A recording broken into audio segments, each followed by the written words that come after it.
So I want to talk about the eloquence in recovery. And there's a chapter, inspiration, it's from A Vision for You. It says, "Uh, from hopelessness and fear to cure and direction, from little to laugh about to receptivity, from doing it alone to working with others. Terror, bewilderment, frustration, despair is replaced with service, satisfaction, loving people as ourselves, and strength. To keep spiritually active. Finding God is to find ourselves. It's a spiritual experience. We gain respect and usefulness. We become part of community, and we have gratitude expressed as paying it forward. Substitutions and escapes from being alive is like filling up a boat with water until it sinks into final substitution or escape. And I can't see my own eye. I'm not alone, and I'm not supposed to be. We go from intolerance to a haven, from misfortune to a sense of humor, meeting ourselves on the road of happy destiny. We heal narcissists who get house in order and can help others. So we identify with our own narcissism. We start to develop willingness, patience, and we labor all for the presence of a higher power, something that's a higher power. And from being wrecked in some vessel, like I mentioned, right, like the ship, to being restored and united under one God, heart, and mind. So not these dysfunctional relationships, right? And we see the great reality, the all-powerful, all-loving, glorious Creator. And as we move from dazed to free in a loving, understanding companionship, there's a stimulating and electric atmosphere. And so we have to see, like, okay, so what's preventing my recovery? And recovery, like, you know, my godliness, right? That's what I'm pointing to here. So I wrote this a couple years ago, but I'm using it now. I think it still applies, and I learned from my past self that I wrote these things down, that I was coherent. It's still teaching me, still the gift. So at any age, at any level. So what are suspicions and vengeance? Where is there the opposite of love? Like, where is there that there's not enough and I don't want you to have? That's what it is to be unliberated, right? So bad-mouthing, making a dispute public, talking with people about people opens the door for negativity, even if the claim is that it's for positivity. We throw away memories and reminders of them, reach out to people clinging for comfort, not giving free love because of an agenda, forgetting to serve God throughout the service of others. So counting everything and being stingy, trying to earn love because we didn't want to feel alone or abandoned or left unconsciously by making their happiness more important than our own. This is repeating what was done to us. For me, it was like through my father, because he could never be the bigger person. So I had to believe in this version of myself that was bigger. And it's like we start to instill self-doubt in others. Is this person really bigger? And then we end up feeling used and taken advantage of and even tricked, because when people are doubting, they're not necessarily able to, and doubt is like contagious, so they're not necessarily able to feel safe in their body, right, in the situation. So the same way we are lashing out, now we've caused the doubts that cause us to lash out, be hair trigger reactions, interrupting, not taking time and space, is what we're going to start co-creating with others. So we have to not trust ourselves to run away or protect our body from toxic, contaminating incomings, you know, whether it's our ears, our eyes, and then rationalize that there are no good people instead, that we're sticking by a failure or a loser or clutching our own mistakes out of pride, paralysis, prejudice. There's a lot of arrogant blaming. There's like, I'm the victim, it's not my fault. And, you know, just like exposing ourselves to negativity and then blaming the negativity rather than protecting ourselves, because like saying, oh, nobody's good. But why don't we expose ourselves only to good people? Why don't we say here, godly is goodly? So being godly is to be choosing to be around goodly people instead of people who generate vengeance and suspicion. So now I'll talk a little bit. Avi Hill is a rabbi from England who moved to Tel Aviv, and he's a great teacher. And he's very passionate, and he conveys a lot through more than just his words, but so much information through the way he transmits and his focus. So he shared a lot about how God reflects us more than we reflect him.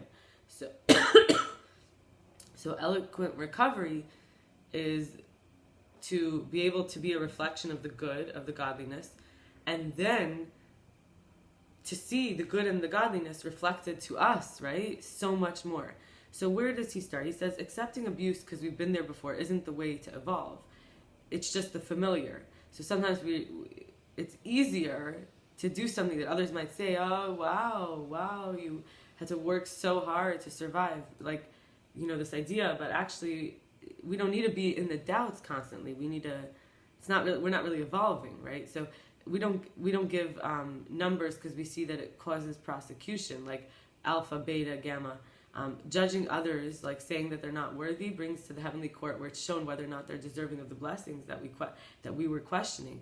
What that means is in higher realms, we're drawing in doubt. We're actually reflecting. So God reflects us.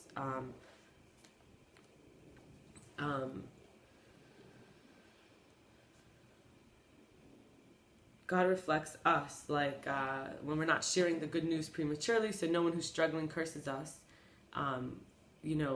We're actually saying, like, if people are ungrateful or dissatisfied, it's not their fault. Misery loves company. We just saw the other side of it. When doubt is contagious, it's like those that are not in the flow of abundance are the most miserable because they feel like the punished victim. We just talked about when we feel like that.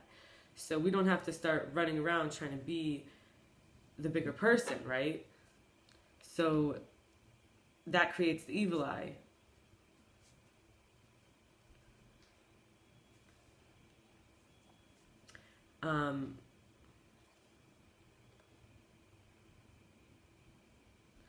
So using one eye to see and dislike negatively is not the whole picture. It doesn't have the holistic, it's not contextual. The vision is limited, right? So we're forbidden to stand in ungrown friends' field and wish them harm. That's why fences, gaps, walls are protective and helpful. And the greatest blessings happen in modesty.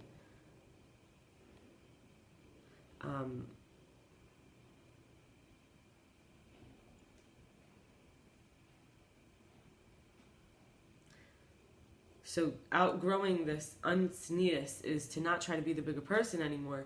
Also means the most worthy, most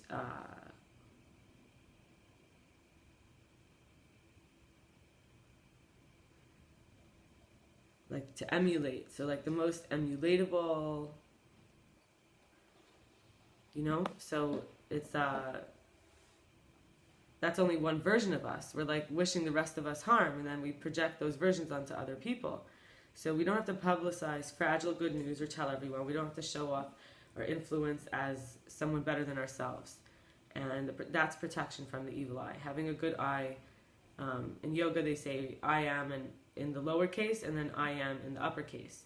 And then Rasta they say I and I. And then in Chassidus we say the Rasha and the Tzaddik, or the Yetzer Hara and the Yetzer Tov that we all have. And we have to want the best for everyone. We have to have the nature and the care and the tendency to people and tend to them and to see love and beauty and want to empower and want to inspire. And that's what's going to come back to us. And like everything in exchange, there's there's protection and exposure.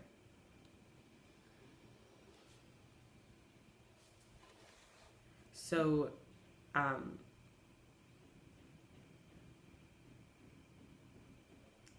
exposing something as good has a reaction of something can be bad, right? So, the Yetzer Hara Yetzer Tov is above judgment in a way, above judge. It's right. It's right and wrong in the sense that it's not good or bad. So we're getting above our limitation. This is for our eloquent recovery, right? We're going to wish well to everyone. We're going to even all versions of ourselves. So we have to focus on assets and accomplishments and worth and value, and recognize the only ones who can harm us are the ones we have harmed and wished bad on. So we should just be kind to everyone. protective toward everyone, as not defective, not unworthy, and give benefit of the doubt to all, including ourselves. Benefit of the doubt means we choose benefit over doubt. Benefit over the doubt to all. And it's like innocent until guilty, and we don't even have to say guilty. We could say, we could pray on behalf of people and commit to advocating on their side to God because we know what it's like. We've been there. We can forgive everyone with a full heart from that place, including ourselves, because that's what brings chaos from egos, and we can trust their soul, and their soul can then take over, right? Soul can take over. Soul can take over with just a tiny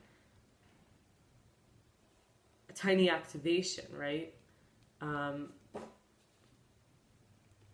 And so wealth is like a happiness with our lot. That's what Avihail was reminding. It's the ethics codes in the tradition of Judaism, and also at the level of being genuinely happy with other people's happiness and attainments and fulfillments. And we have to dance at a friend's wedding like it's ours. We have to have sincere empathy for helping people during their times of need, wishing for their well-being truly like our own, where we'll invest. And we need to judge each person, including ourselves, with mercy and assume merit. Holiness, goodness is the whole, and see the legitimacy and appropriateness of their actions as godly representatives for us, as godly reps, right?